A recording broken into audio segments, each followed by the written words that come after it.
Frustration. What is frustration? Frustration is like a well. If a man keeps walking around the well, then there is a hope that you will survive. But when someone goes deep in that well of frustration, then there is no hope of survival. Everyone in this world is important. Otherwise, nature didn't make a mistake by creating you.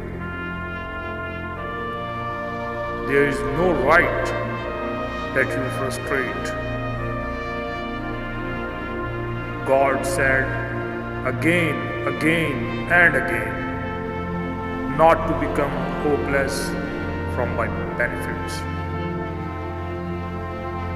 It's one and only the devil that frustrates you, and he's successful in his plan, and we feel fear from our future. So don't be frustrated. God's plan is the best plan for everyone.